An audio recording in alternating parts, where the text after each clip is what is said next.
Okay, the first step in installing an electronic speed controller for your Suzuki in your boat, we'll just go through the speed controller quick. So here's the speed controller box. You have 3 LEDs on the top of it. One is power, one is GPS showing you the GPS has signal, and one is auto mode when you activate it. So power, Bluetooth connection, and when you activate it, okay? So on the box, you have several connections. You have your antenna connection, which you'll get an antenna in the kit. And it's got about an 8 or 9 foot lead. So you need to mount the antenna somewhere on the transom or somewhere out in the open and run it through your splash well. And a lot of times use double-sided tape or a dab of silicone and just stick it down to hold it.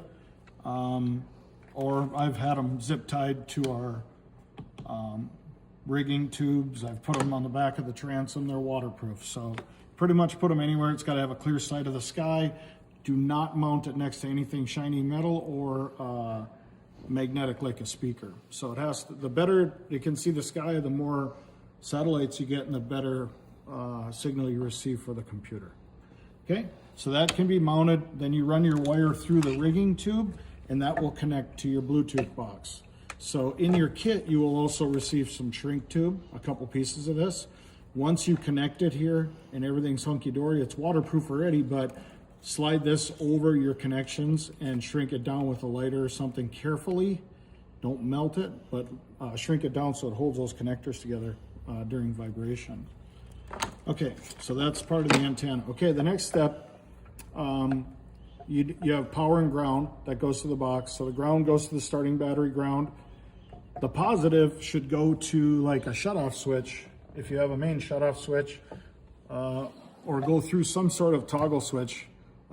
These components don't pull a lot of power, only a couple amp, like 1.3 or 1.6 amp. So any toggle switch of 5 amp or bigger is just fine.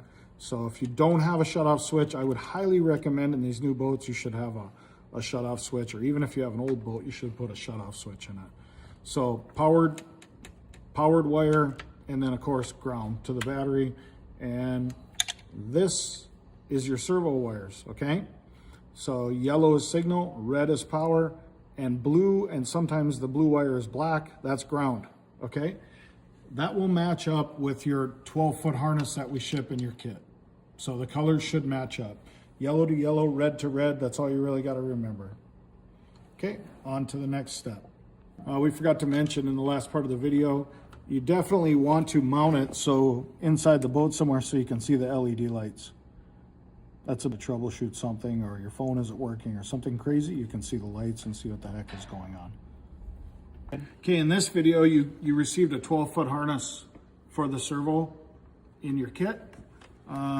We're running it on the outside here just for the video, but of course it's gonna be run through your boat and probably through the back of your boat somewhere or wherever you're gonna mount the box. So you have 12 feet of harness. So you gotta be probably within 10, 11 feet of your kicker motor in order to make it. So remember, this harness is 12 foot total. Okay, on your servo cable, we send shrink wrap. Make sure you put a piece of shrink on. And then the servo harness plugs into the box. And again, the wire colors match up. Yellow to yellow-orange, red to red. The blue-black would be to black. So you just plug the harness in. And do not shrink this until we test everything and make sure everything's working. Make sure you don't have a bad connection here or on the kicker. And we'll get to that later. Okay, so now we mounted the servo onto the servo bracket. Make sure the servo is mounted on the back side of the bracket, on this side of the bracket, not on the front side. So it's got to be exactly like this, okay? And you'll get nuts and lock nuts and bolts for it, stainless bolts. And then you're going to take the sheath, the cable sheath, put your cable sheath holders on both sides of the throttle body bracket and the servo bracket. Okay, so this is what the throttle body bracket should look like. Okay, in the next step, we already have this bolt loose. You're gonna remove the 10mm bolt. You're gonna take your servo bracket, lift up your crankcase breather hose, put the sheath underneath it.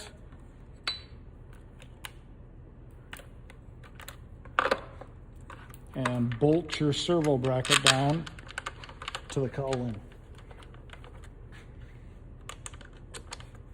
Step, you're going to mount the throttle body bracket right here on the throttle body. So you're going to have to remove this 10mm bolt from the top of the throttle body.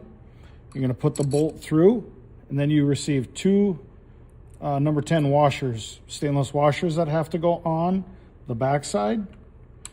And you're going to install the bolt. I got it bound up here a little bit. Just like that. And tighten that bolt up. In this part, we're going to take the stainless throttle cable that you attach to the throttle body. Again, this you have to make sure it's on this side of the spring, so when you pull, it's free. Okay? And we're going to feed it through the cable sheath. When you install this bracket, make sure it's pushed in that way as far as it can go, and you tighten it up so it's straight up and down with the throttle. We're going to feed this through the cable sheath so it comes out by the servo.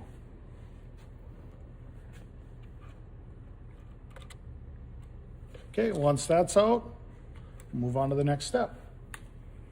Okay, we ran the servo harness over to the engine. Of course, the side panel's out.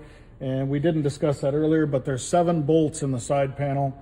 1, 2, 3, 4, 5, 6, 7. 7 on the outside to pull this panel off, just so you know. And then run the servo cable through and give yourself a little slack. Match your colors up for your servo wire and plug your servo in. Do not put the shrink over it yet until we test the servo, make sure the wires are good and everything, okay? At this point, you have your throttle bracket on, you have your servo on, your throttle bracket. Now you can put your side panel back on again, okay? So once you have the side panel back on, we're gonna move on to putting the servo at idle.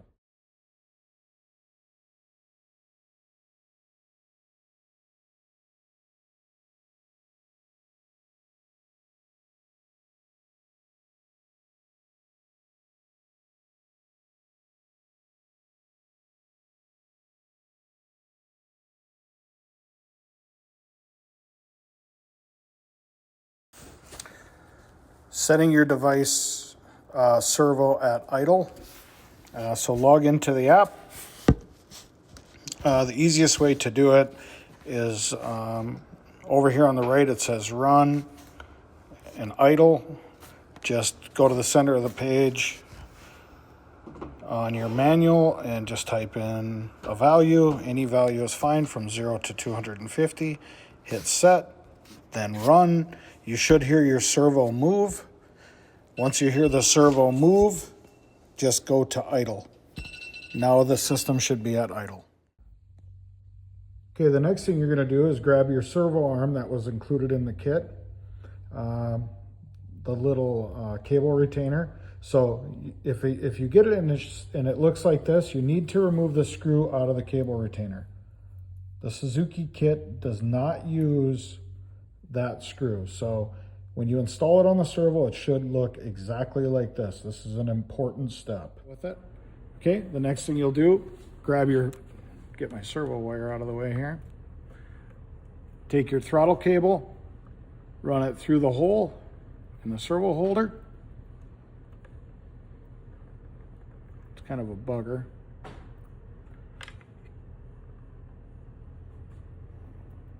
Okay, it's through there. Now, since you put the servo at idle, you want the servo arm as close to the sheath as you can get it. Give yourself about an 1/8 inch of play, and then push it onto the splines, okay?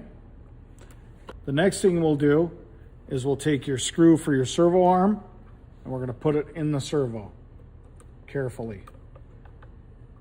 Okay, so you can start the screw. There's a trick to this, okay?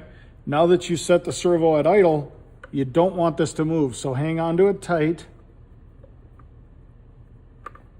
and tighten up your servo arm. And after that, you're gonna grab a needle nose, pliers, and you're gonna pull on the cable a little bit just to take the slack out. You're not gonna pull hard, just pulling the slack out. Okay, so the next step, we're gonna add a little cable crimp that you get in your kit. Now that the cable's run through the servo arm, we're putting a cable crimp on. We're gonna run it down right up against the brass piece, pull the wire snug, and then look over here and make sure that the throttle is on the stopper. So it's gotta be on the stopper all the way down. Okay, pull it a little bit snug, and then you wanna crimp right up against that brass fitting. You wanna crimp your cable crimp. Just like that. Okay, and you'll have 2 cable crimps, so you'll put the second cable crimp behind here. 1 cable crimp will do it. If you only have 1 in your kit, 1 is just fine. They're not going anywhere. Okay, at this point, you wanna come over, you wanna make sure there's not a bunch of slack in the servo cable, and you wanna make sure it's still on the stopper, the throttle stopper. So it has to be at idle when you start it. You can hear it hitting the stopper. So as long as it's on the stopper, you have barely any slack in the cable, we're good to go. Now you can go to the app and test it. You can hold max throttle, it'll open it. When you let off, it'll go to idle. You can test to make sure it's at idle and make sure it's opening properly. Back up here, you can adjust it. This is splined, so you can adjust it and play with it a little bit and make sure you're getting the max throttle you can get out of the servo. Okay, once you verify the servo's working, everything's working, you can put your shrink over the top of your connectors and you can zip tie stuff up nice. Make sure you're zip tying it over here on this side of the engine, maybe to this breather hose. Do not zip tie it and pinch the breather hose tight, but just nice and snug here, and make sure everything looks nice when you're finished. Another thing you need to do once you get your servo wire connected and all that stuff, you need to come over to your throttle handle and remove this tensioner knob.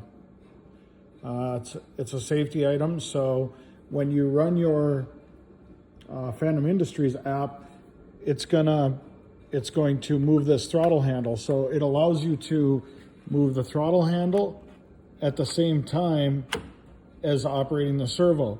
So if you leave this tension knob in and somebody comes over and tightens the tension knob, it's going to hold the throttle steady and your servo will be working against your throttle handle. So you want to verify once your servo's connected and everything that your handle moves separate. Go ahead and operate the app, Tyler. So it'll move the throttle handle easy, okay? So everything's working together. Go ahead, run it again. So you're still able to use your tiller handle, but you shouldn't need this tensioner knob anymore because you have your Fantom system to hold your throttle steady.